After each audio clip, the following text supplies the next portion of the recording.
Mesdames, Messieurs, peuple congolais, ne vous laissez pas fracasser par ignorance par le dictateur Denis Sassou Nguesso. Et pourquoi? Parce que l'ignorance est la pire des souffrances et c'est la connaissance qui libère. Parce que quand vous comprenez comment fonctionnent les sociétés et les civilisations, à ce moment-là, vous pouvez vous dire que bon ben, on va plus laisser faire quoi. Que Sassou continue à nous fracasser comme ça.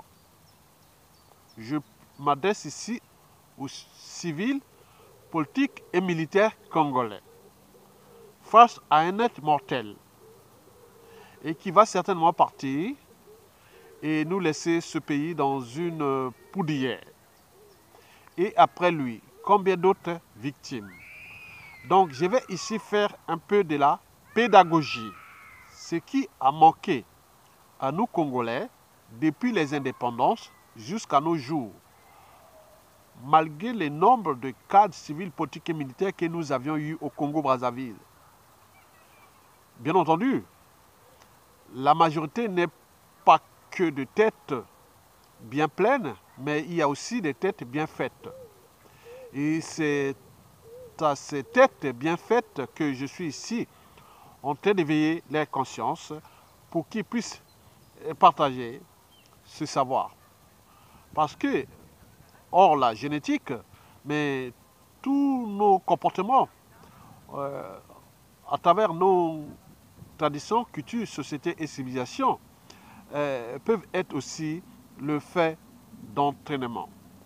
On s'entraîne à ne pas se laisser fracasser par un être mortel qui s'appelle aujourd'hui Denis Sassou Nguesso et qui, à ses 80 ans, va certainement partir d'ici peu de temps. Mais c'est la suite qui est dangereuse. Parce que si nous restions dans la récurrence des mêmes erreurs, des mêmes amalgames et des mêmes boucs émissaires, il est sûr et certain que même après Sassou Nguesso, nous n'allons pas sortir de cet état de crise. D'abord traditionnel, puis culturel et voire sociétal.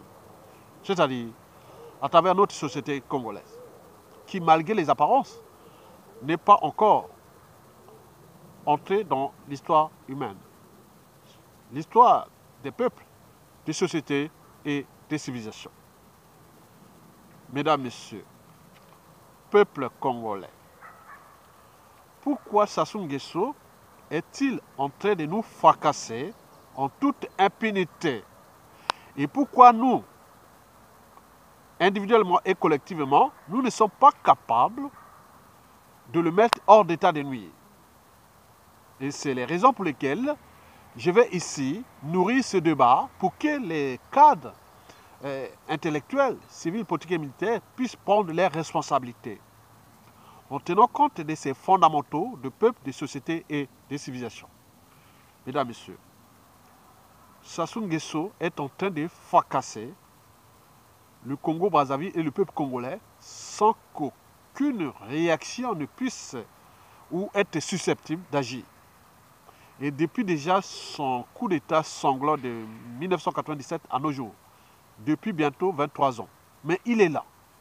Nous sommes toujours dans la récurrence des boucs émissaires, des amalgames, de l'indignation.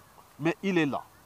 Mais après lui, il y en aura bien sûr d'autres, puisque la matière qui nourrit le statu quo politique et l'immobilisme, et voir ce fracassage, ce fracassement, elle est toujours là. Donc nous sommes là pour éveiller ces consciences, pour qu'ils puissent prendre leurs responsabilités.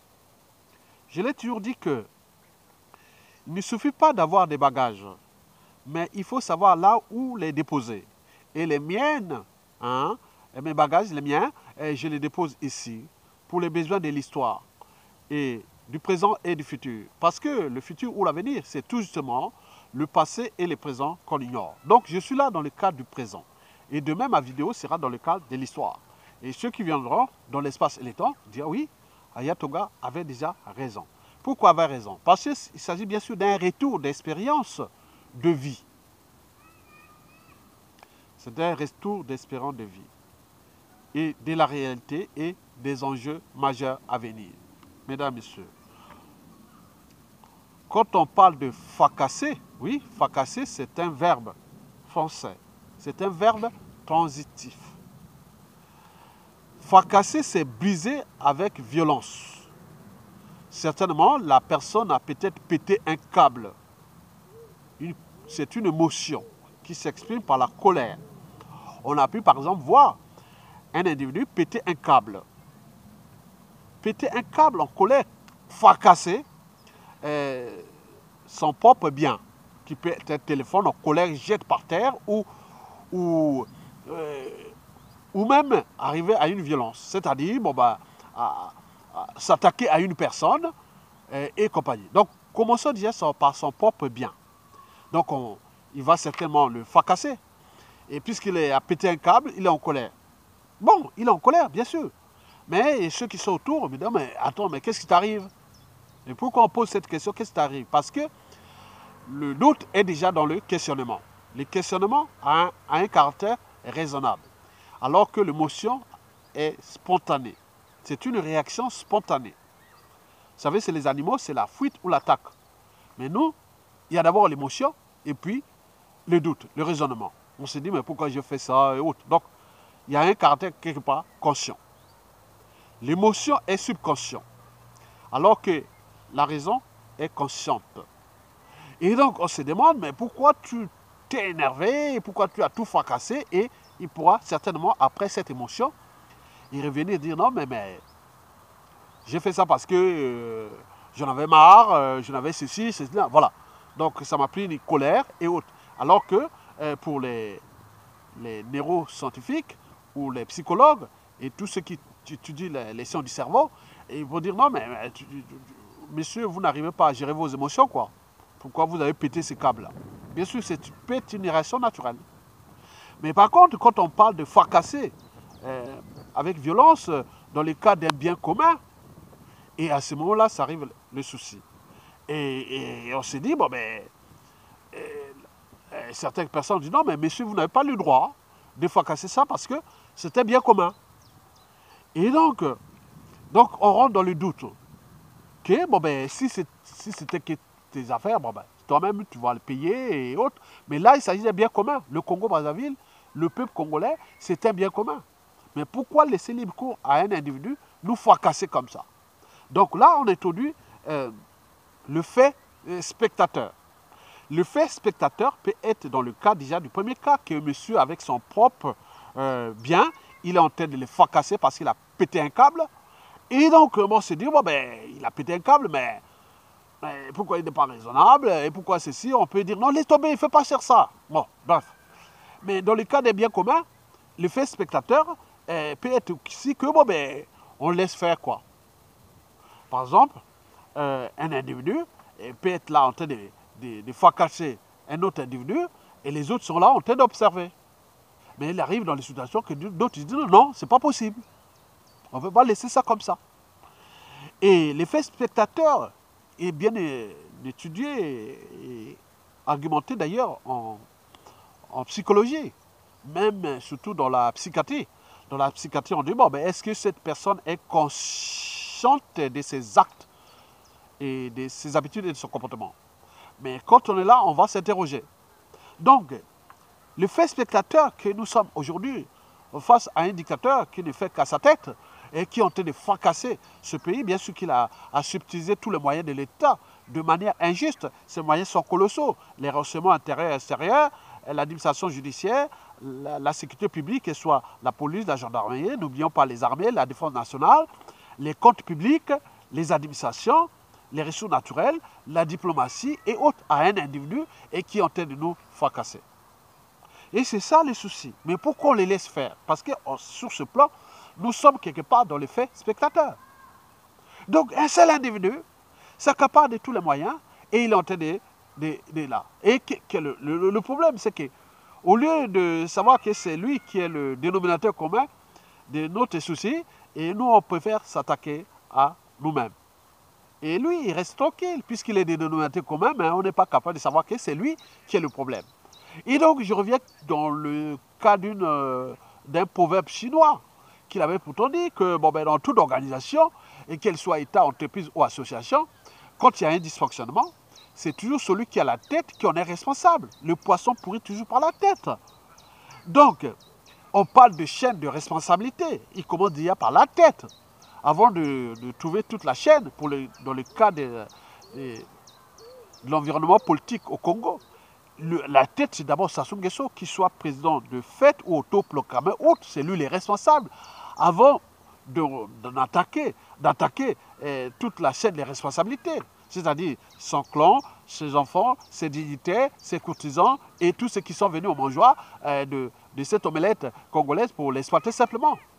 Donc nous avions un dénominateur commun, puisque dans toute organisation, qu'elle soit État, entreprise ou association, quand il y a un dysfonctionnement, c'est celui qui a la tête qui en est responsable. Aujourd'hui, c'est Sassou Nguesso. Mais pourquoi nous cherchons, des amalgames, des négationnismes, et que les quartiers nord de Brazzaville, les quartiers sud de Brazzaville, les nordistes, les sudistes, les Mwamba, les Kolela, et tout ce monde, ils sont tous des victimes d'un ordre injuste et qui fonctionne. Donc nous, comment savoir que cet individu n'est pas là pour nous représenter, il n'est que là pour ses propres intérêts et pour nous fracasser. Pourquoi nous ne sommes pas capables de déjouer cet individu qui n'est que là pour nous fracasser? Je parle au niveau civil, politique et militaire. Mesdames, Messieurs, peuple congolais, aujourd'hui au Congo, nous sommes tous conditionnés vers le bas. Bien sûr qu'il s'agit bien sûr d'un entraînement, d'un conditionnement vers le bas. Bien sûr que nous avons tout renoncé. Et c'est les raisons pour lesquelles il en abuse. Et comme on abuse, comme dans cet effet d'entraînement, de conditionnement, d'autres vont dire, ah pourquoi pas, au moment venu, c'est vraiment tout, puisque ça n'est pas éternel. C'est ça les dangers. Et que vous ne vous rendez même pas compte. Mesdames, Messieurs, les conditions de vie au Congo sont exécrables. On parle de l'hécatombe de la condition humaine. L'État n'existe plus.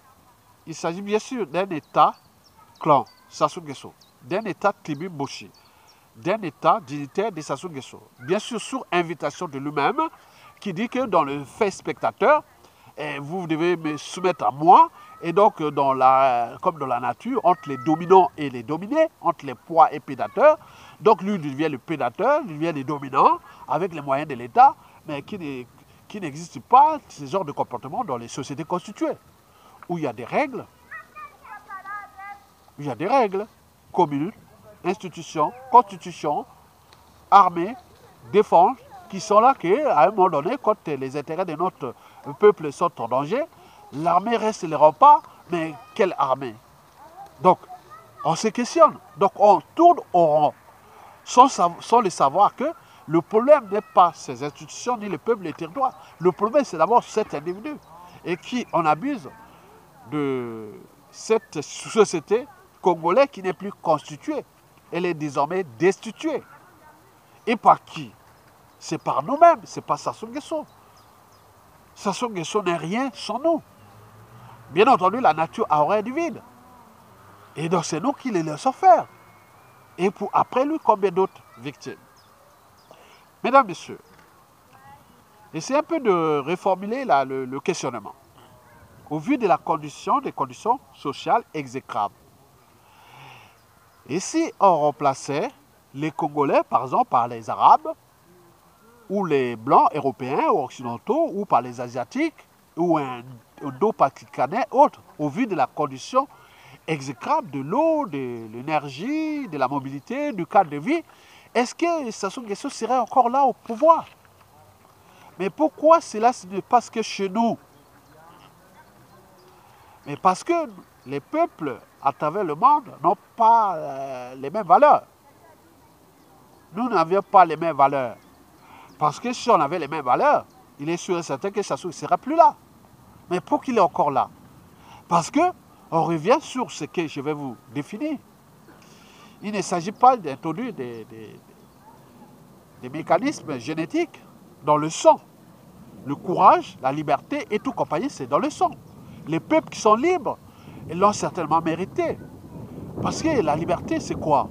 La liberté, c'est déjà d'oser dire non et agir. Mais nous ne sommes pas capables. Donc nous ne partageons pas au niveau déjà génétique et que nous n'avons pas cet esprit de courage qui se passe dans d'autres peuples. Les gens ont pris les taureaux par le col au niveau civil, politique et militaire, dire non, ça suffit.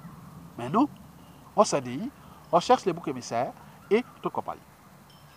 Mesdames, Messieurs, parmi les valeurs qui sont aussi culturelles de la transmission, oui, il y a des peuples qui ont transmis ces valeurs, qui sont les valeurs de la liberté, de la dignité, de justice, de devoir de mémoire, parce qu'un peuple qui n'a pas de mémoire collective sera toujours dans la récurrence de mêmes erreurs. Et nous le savions aujourd'hui, comme si c'était un éternel recommencement. Et comme ceux qui sont passés avant nous, qui sont tombés, on les oublie, alors qu'ailleurs, non, c'est pas vrai. Mesdames, Messieurs, peuple congolais, n'oublions pas la condition humaine. Peuple congolais, qu'est-ce qu'un État?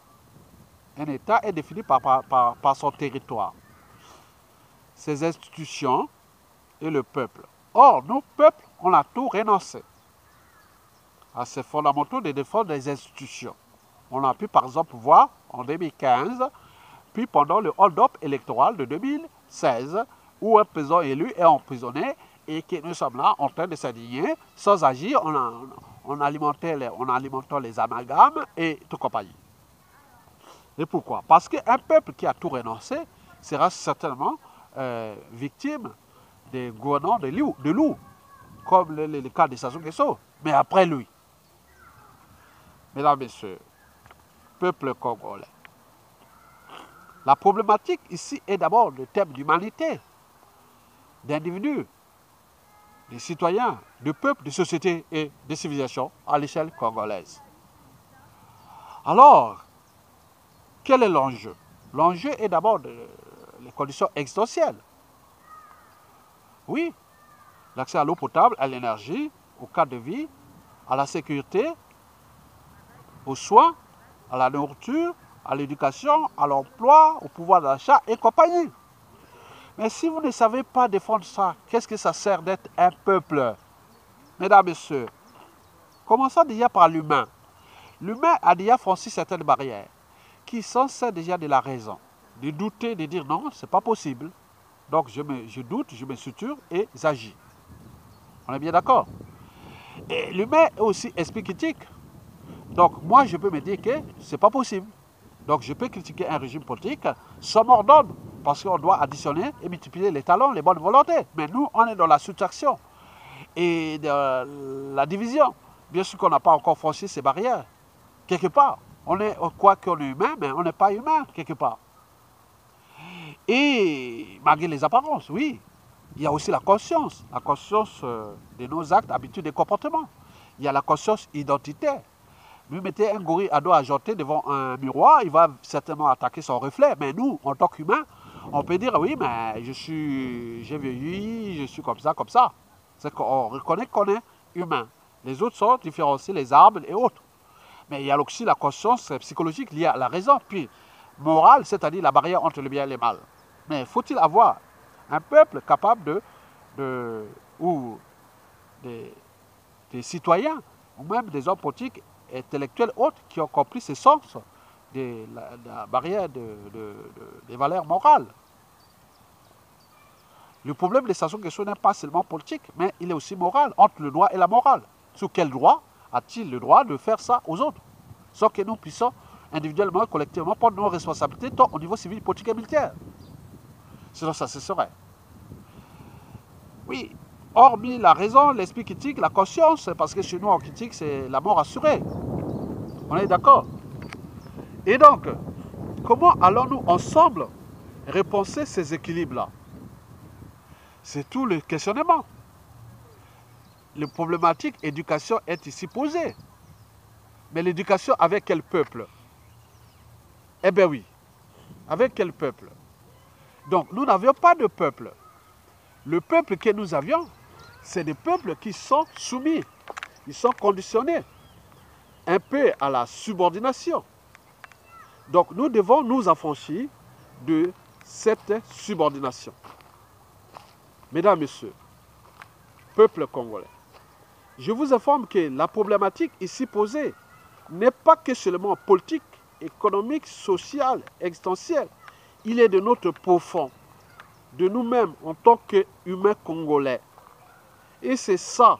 Pourquoi d'autres peuples sont capables d'agir, ne pas seulement d'indigner. Il arrive une situation, ils se structurent, ils s'organisent, ils coordonnent et agissent. Mais nous sommes que dans l'indignation. Bien sûr que nous sommes quelque part entraînés, conditionnés à la soumission. Or, la soumission a un caractère émotionnel. N'oublions pas les problèmes de tribalisme, de cette crise de civilisation que nous n'avions pas encore franchi. Sinon, ça cesserait. Comme un être mortel qui en abuse de tout le monde et que vous êtes là en train de jouer les amalgames de la crise de civilisation qui est liée déjà sur nous, le problème du tribalisme, de la guerre des égaux et tout compagnie. On ne connaît pas qu'est-ce que le contexte social, qu'est-ce que le fait de faire la politique, quel est l'enjeu de l'intérêt général et autres, de la liberté et autres. Mais sinon, pourquoi nous laissons un individu et en train de nous déclasser? Mais non, qu'est-ce qu'un individu? Un individu a d'abord sa liberté et sa dignité. Donc, il doit se battre pour être libre et digne. Donc, aucun individu ne peut venir déjouer sa liberté et la dignité. Parce que la liberté et la dignité font partie des vertus des droits fondamentaux de l'humain. Si vous n'êtes plus libre et digne, vous êtes foutu. Comme Sassou Nguesso, on abuse de ses opposants, des présidents politiques et tout compagnie. Vous imaginez les conséquences à venir par la suite.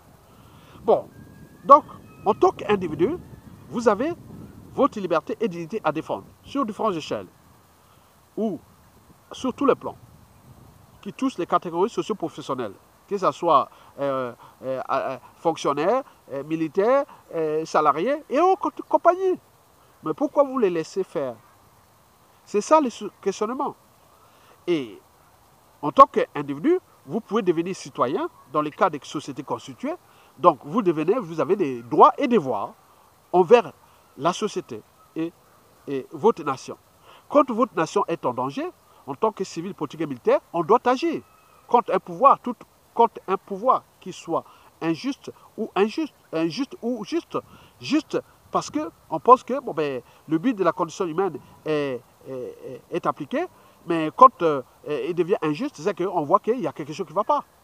Donc, en termes de droits et devoirs des citoyens, qui est d'abord les droits et devoirs de l'humanité, de l'individu, puis des citoyens. Donc, moi, en tant que citoyen, j'ai les droits et devoirs de oser dire non et d'agir. Je ne veux pas me laisser Sassou Nguesso faire ça. Ailleurs, comme je vous l'ai dit, que si ce peuple congolais, au vu de la condition humaine exécrable, ailleurs, Sassou Nguesso sera déjà mis hors d'état de nuire. Mais pourquoi nous les laissons libre cours? Il ne s'agit pas des problèmes de privilèges, c'est la suite qui est dangereuse parce que la cause, elle est toujours là. On n'a pas traité. Parce qu'un autre viendra se servir après Sassou Nguesso, avec toutes les injustices qui vont arriver. Donc, si vous définissez déjà comme autant humain, puis individu, et puis citoyen, donc vous devenez un peuple. Parce qu'un peuple, c'est la somme des humains, des individus et des citoyens qui ont compris toutes ces définitions précitées. Qu'est-ce qu'un humain? Qu'est-ce qu'un individu? Qu'est-ce qu'un citoyen? Donc l'ensemble de la citoyenneté qu'on en parle, donc vous avez des droits et devoirs d'oser dire non et d'agir. Et c'est ça, dans cette agitation qui est d'abord neuronale, ou cérébrale, ou cognitive, et que vous pouvez repenser tous ces cadres-là, qui touchent d'abord les libertés fondamentales, les problèmes de justice, même électorale, les problèmes de droit au devoir de mémoire, au droit à la vie, au caractère sacré, au respect des caractères sacrés de la vie humaine, et n'oublions pas le but de la condition humaine. Et donc, à partir de ces trois éléments-là, c'est-à-dire l'individu, l'humain et les citoyens, donc vous devenez un peuple. Et de ce peuple, vous devez agir en tant que peuple, que notre nation ne va pas être suivie par un individu qui est mortel. Parce que vous pouvez passer partout dans le monde, on vous demandera toujours, vous êtes de quelle origine, vous êtes de quel pays. Et donc si vous abandonnez votre pays, vous n'êtes plus un individu, vous êtes esclave. Il n'y a aucun dédommagement pour un être qui a tout renoncé à ses droits et devoirs, même d'individus, de citoyens et de peuples. Donc Sassou Nguesso en abuse. Donc comment vous allez encore laisser Sassou Nguesso faire ça? Donc c'est un questionnement. Donc nous avions des leviers en tant que peuple. Donc par la désobéissance, nous arrachons d'abord notre liberté et dignité, et par la résistance et la révolte, nous assumons notre pouvoir de peuple. Et pour combien de temps encore vous allez laisser libre cours à Sassou Nguesso et continuer à fracasser ce pays alors que vous avez déjà tous les leviers qui sont là.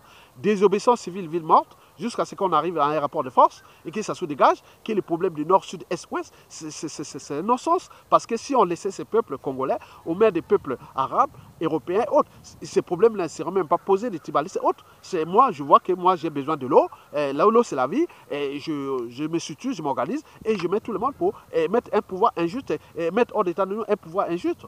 Mais pourquoi nous restions toujours dans la récurrence des boucs émissaires, des amalgames et des négationnismes? Donc vous avez un pouvoir. Le pouvoir est du souverain. Les souverains, c'est l'ensemble des individus, des citoyens qui ont compris que l'enjeu est d'abord de nos libertés, parce que nous ne sommes pas des animaux. Nous sommes des humains, et en tant qu'humain, j'ai mes droits et devoirs, j'ai ma liberté et compagnie. Donc aucun individu au niveau civil, politique et militaire, non. Donc, revenons sur les problèmes de la société et de la civilisation. On ne définit un État par son territoire, ses institutions, même si ces institutions sont maintenant désormais aux mains de Sassou Nguesso, qui l'a transformé en forme d'institution antisociale et criminogène, et voire des confiscations. Mais pour combien de temps encore? Mais le peuple a tout renoncé. Comme disait Jean-Jacques Rousseau, un peuple qui a tout renoncé est esclave. Nous sommes les esclaves de Sassou aujourd'hui. Et donc, il reste le dernier rempart, les armées, qui défendent les territoires, et le peuple, quel que soit les régimes politiques. Parce que l'enjeu est d'abord de notre territoire, de notre peuple, de notre nation. Donc, d'où l'enjeu de mettre ces solutions vite et maintenant. Mesdames et messieurs, je vous remercie.